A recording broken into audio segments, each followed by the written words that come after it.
healthy and having a great life. And what a better way to live your life than loving yourself. And we thought, well, how to build a great relationship with yourself, then talk to Sonya, our relationships guru. Welcome back, Sonya. Thanks, Brad. Great to be here with you. Oh, it's always a pleasure. Now, I'm going to look at this title because I want to get it out right. Health and the Authentic Self.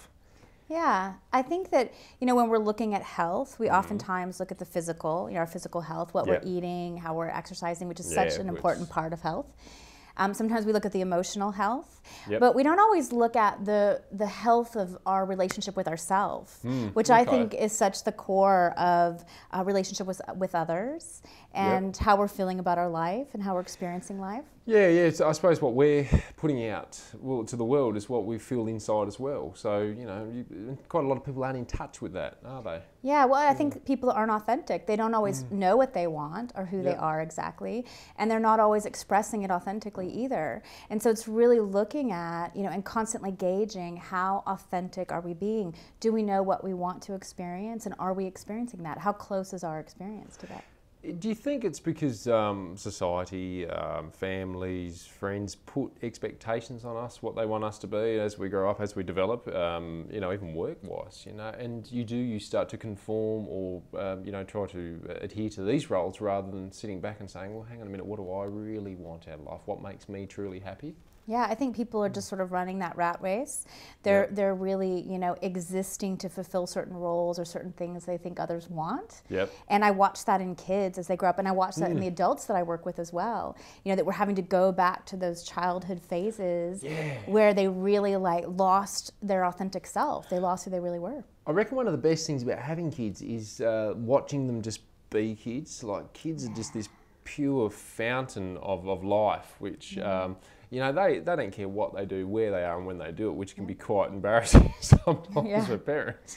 But they are the authentic self, aren't they, kids? They are. And it's interesting to watch that moment when that changes.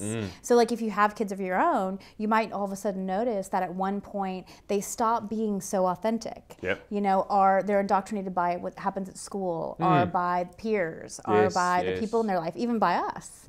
I'm constantly engaging, what am I teaching my daughter, and how am I helping her express her authentic self and be real versus teaching her to please me or to do what I say.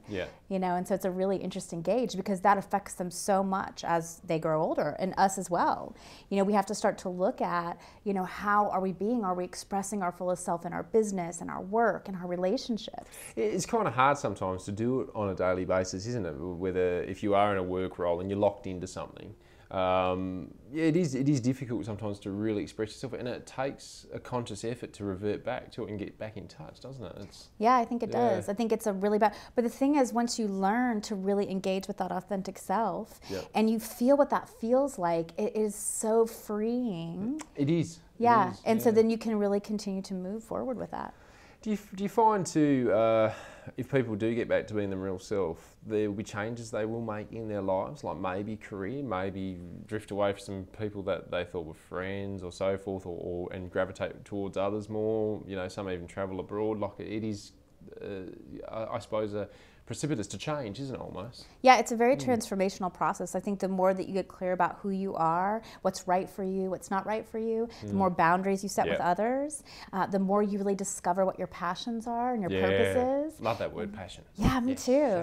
It feels so good. And I think all of us are very passionate beings. Some have a different expression than others, but we want to be fulfilled. We want to be authentic. We want to be able to share ourselves with the world. And so it's about finding that piece of ourselves and what feels right to us. It's really fun. Like, I do a lot of authentic work in my coaching, and I find that everyone has a different flavor.